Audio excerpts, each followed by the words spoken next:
अस्सलाम वालेकुम नाज़रीन, मैं हूं रियाज बलोच और आप देख रहे हैं मेरा यूट्यूब ऑफिशियल चैनल। आज की जो ख़बर है बड़ी अहमियत की हामिल है। मैं ये चाहता हूं कि ये ख़बर इतनी हसास और अहमियत की हामिल है कि पहले आप इसके वीडियो क्लिप्स देखें, उसके बाद हम इस पर थोड़ी सी गुफ्तगू करेंगे और साथ साथ आपको मज़ीद वीडियो क्लिप्स भी देखेंगे। फिर आपने फ़ैसला करना है इस खबर के बारे में। तो आइए ये पहला वीडियो क्लिप देखें। मेरे 3 मुजरिम हैं। एक कातिला औरत जस्टिस मलिक शहजाद अहमद खान की बेटी जो बग़ैर लाइसेंस के गाड़ी चला रही थी, जो शायद बग़ैर लाइसेंस के गाड़ी चला रही थी। दूसरा उसका भाई जिसके खौफ से आज भी मेरे बीवी बच्चे रात को दरवाज़ों के आगे बर्तन खड़े करके सोते हैं। और तीसरा जज मलिक शहजाद जो इंसाफ के रास्ते की असल दीवार है। यह क्या मुनसिफ है जो इंसाफ का कत्ल करता है और फिर उसे तरक्की दी जाती है। आप अपनी राय दीजिएगा कमेंट्स बॉक्स में हमारी ये गुफ्तगू हल्की सी सुनने के बाद। और ख़ुद जो एक बाप है जिसका बेटा जो है वो एक गाड़ी के हादसे में कुचल कर मारा गया और उसका दोस्त भी उसके साथ था, वो क्या वाक़या था, क्या मामला था और चीफ़ जस्टिस साहब का उस वाक़े से क्या ताल्लुक़ है और ये मामला अब क्यों उठा है, ये सारी चीज़ें आपने हमें अपने कमेंट्स बॉक्स में बतानी है ताकि फिर उस पर हम अगला प्रोग्राम कर सकें। कहा ये एक शख्स है रफ़ाकत तनोली साहब, इन्होंने एक प्रेस कॉन्फ्रेंस की है। इन्होंने कहा है कि मेरे बेटा शकील तनोली जिसकी उम्र 20 साल से ऊपर थी, इसको 2022 में इस्लामाबाद तरनोल के इलाके में एक गाड़ी ने इसको और इसके दोस्त को जो है कुचल दिया और वो उससे जाँ बहक हो गया। और बाद में ये पता लगा कि वो गाड़ी जो है साबिक chief justice Lahore high court जो थे, अभी जो सुप्रीम कोर्ट के जज बने हैं मलिक शहजाद अहमद ख़ान, ये उनकी गाड़ी थी। और उस गाड़ी को ड्राइव कौन कर रहा था जी? उनकी बेटी, जज साहब की बेटी, ये उनके मुताबिक है। तो इस पर आपकी राय की वजह से ही हम इसको आगे बढ़ा सकेंगे। और उसने ये कहा है कि मेरे 3 मुजरिम हैं। एक क्लिप में वो ये कह रहा है कि मेरे 3 मुजरिम हैं। एक कौन है? जो जज साहब की बेटी, गालबन उन्होंने कहा कि उसके पास लाइसेंस भी नहीं था और वो सरकारी गाड़ी चला रही थी।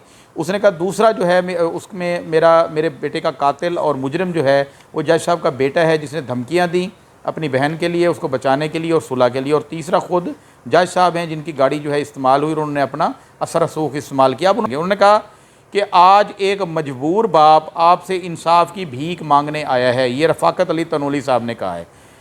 वो इंसाफ लेने आया हूँ जो अदालत और पुलिस से नहीं मिला। मतलब पिछले 2 सालों में वो ये कहता है। साल 2022 में बेटे की तदफीन के लिए पेट काटना पड़ा। ये इन्होंने क्यों कहा? यकीनन मुमकिन है कि वो गरीब हों, पेट काटना पड़ा। दफनाने में भी तो काफ़ी पैसे लगते हैं और काफ़ी मामलात हैं। उन्होंने कहा जी मुझे उम्मीद है कि मीडिया ने शाहजेब की तरह मेरे बेटे के लिए भी आवाज़ उठाएगा। ये शाहजेब वही है शाहरुख जतोई वाला मामला जो कराची का था। और उन्होंने कहा कि नूर मुकद्दम को भी इंसाफ मीडिया के प्रेशर की वजह से मिला। नूर मुकद्दम इस्लामाबाद वाला बड़ा अहम वाक़या था जिसमें नूर मुकद्दम का जो है वो सर कलम कर दिया गया। और एक जो बंदा था नशई टाइप था, इस किस्म का, बड़े घराने का था। और फिर नूर मुकद्दम का ये मुकदमा जो है वो प्रेशर बना और वो गिरफ़्तार भी हुआ, सारा हुआ। ये वो वाली बात कर रहे हैं। उन्होंने कहा कि मेरे बेटे शकील की जान की कीमत जज साहब के रुतबे से कमतर थी। क्या कमतर थी? ये उन्होंने सवाल किया है। कमतर थी। मैं आज तक शकील की माँ को झूठी तसल्ली दे रहा हूँ कि कानून हमें इंसाफ देगा। इसका मतलब ये केस अभी तक भी चल रहा है। उसने कहा कुरान में वाज़े है कमज़ोर और ताकतवर के लिए अलग अलग कानून वाले माशरे अज़ाब से नहीं बच पाते। ये कुरान पाक की एक उन्होंने आयत का जो है हवाला देकर कहा है रफ़ीक तनोली ने। फिर रफ़ीक तनोली कहते हैं आज इसलिए भी मजबूर हूँ कि मेरे मुजरमों को सज़ा की बजाय तरक्की दे दी गई। ये जज साहब के हवाले से बात कर रहे हैं जो अभी रिसेंटली मैंने आपको पहले बताया कि मौजूद जज साहब की जो है वो chief justice Lahore high court थे और उसके बाद वो सुप्रीम कोर्ट के जज बन गए हैं, अब सुप्रीम कोर्ट में चले गए हैं। वो कहता है कि 8 जून 2022 को जिस गाड़ी ने बेटे को कत्ल किया, मतलब उसके बेटे शकील को कत्ल किया, वो जज लाहौर हाई कोर्ट मलिक शहजाद की थी। वो गाड़ी मलिक शहजाद की थी। ये रफ़ाकत तनोली का कहना है। जून 2022 को जिस गाड़ी ने मेरे बेटे को कत्ल किया वो हुकूमत पंजाब ने लाहौर हाई कोर्ट के जज मलिक शहजाद को दे रखी थी। सेफ सिटी की सीसीटीवी फुटेज को गायब कर दिया गया जिसका अलग केस होना चाहिए। अब वो कहता है सेफ सिटी की सीसीटीवी फुटेज को गायब करा दिया गया था।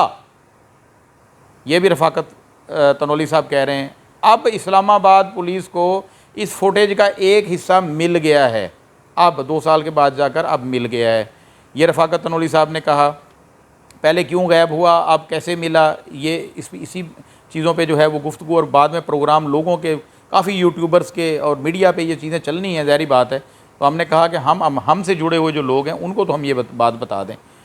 वो कहता है कि जो फुटेज मिली है, ये रफ़ाकत तनोली साहब कहते हैं, फुटेज में जज की बेटी गाड़ी चलाती साफ नज़र आ रही है। ठीक हो गया जी।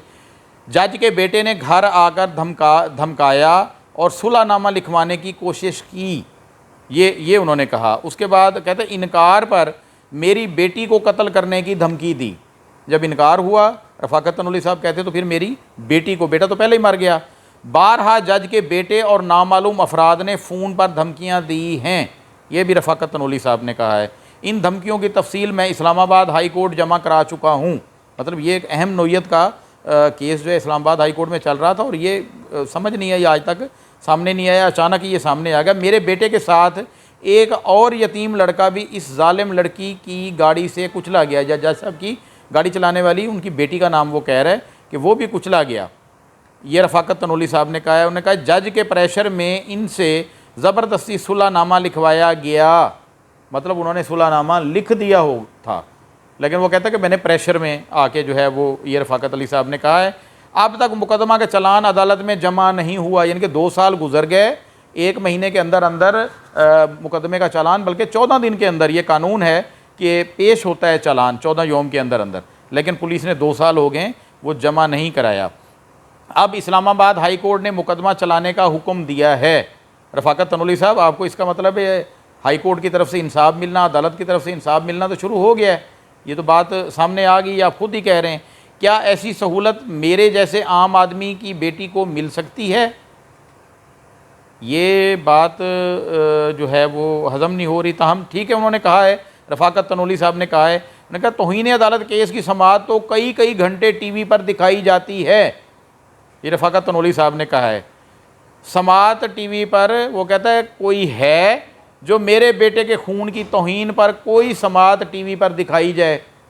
ये तनोली साहब, ऐसे तो कई वाक़यात आप खुद भी कह चुके हैं कि शाहरुख वाला वो केस था, नूर मुकद्दम वाला केस था, उसमें आपने खुद ही कहा है कि मीडिया ने साथ दिया। तो आप कैसे ये तवक्को कर सकते हैं कि यहाँ पर पाकिस्तान का मीडिया खामोश रहेगा? अगर ये बातें आपकी ठीक हैं तो मीडिया आपके साथ है। मैं भी ये वीडियो आपके सामने बना रहा हूँ, आपके हवाले से बना रहा हूँ, तो मेरी कोई जज साहब से ना कोई अल्लाह ना करे दुश्मनी है, और ना ही मेरी आपसे कोई यारी है, मैं आपको नहीं जानता।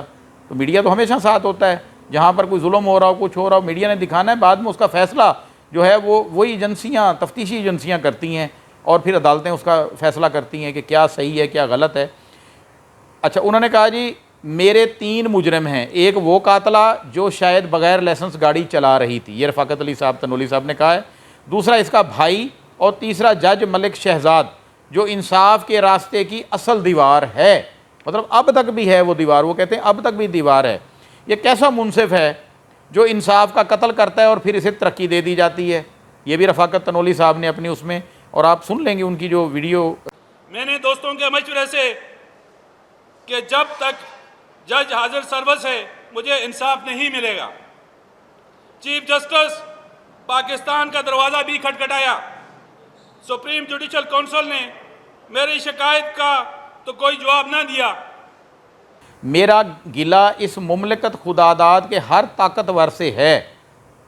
मतलब इन्होंने तमाम इदारों को वो गिला कर दिया। कहते जी मुझे जो इंसाफ नहीं मिला, उसमें जितने भी इदारे, ताकतवर इदारे हैं, इन चीज़ों पे काम करने वाले, जस्टिस देने वाले, इंसाफ देने वाले, इंसाफ की राह हमवार करने वाले, उसमें मीडिया भी शामिल है। उन्होंने कहा जी सबसे जो है वो मेरा जो है वो कहता है अब मैं अपनी बीवी को मज़ीद झूठी तसल्ली नहीं दे सकता।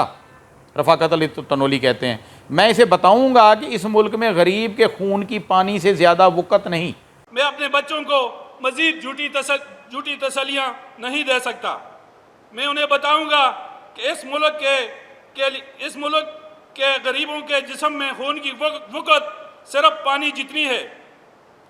ऐसा पानी जो मलिक शहजाद जैसे जज की गाड़ी धोने के काम आने से ज़्यादा वक़्त नहीं रखता।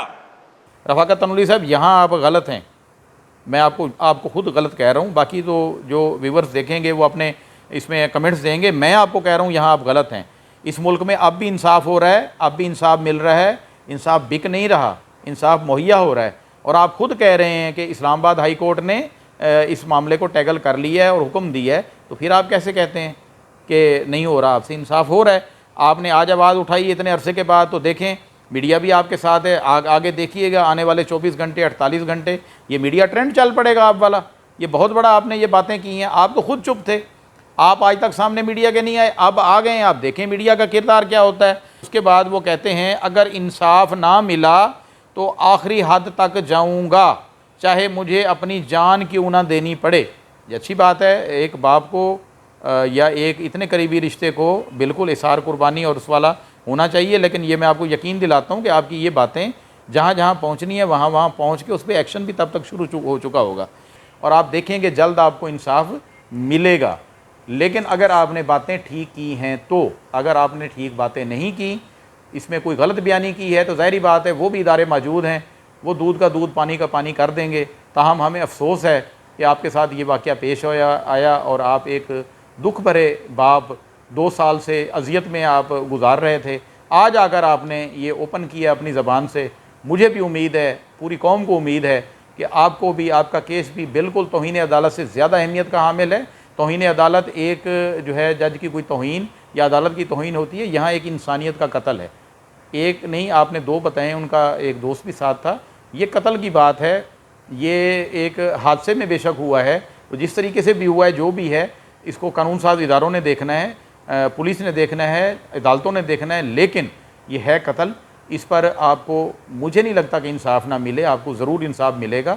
आपने जो बातें कर दी हैं, आज कह दिया है, आगे हमारी जो ज़िम्मेदारी है हमने भी पूरी कर दी है। और जो इदारों की ज़िम्मेदारी है, मैं आपको यकीन दिलाता हूँ पाकिस्तानी शहरी होने के नाते कि इदारे भी अपनी ज़िम्मेदारी कबूल करेंगे। नाज़रीन, आपने तमाम क्लिप्स देखे, तमाम क्लिप्स में अब आपने खुद तय करना है कि ये जो तनोली साहब ने बयानात दिए हैं उसमें आपको क्या नज़र आया, आपने क्या देखा, इदारों को क्या करना चाहिए। अपनी राय कमेंट बॉक्स में ज़रूर दीजिएगा। अल्लाह हाफ़िज़।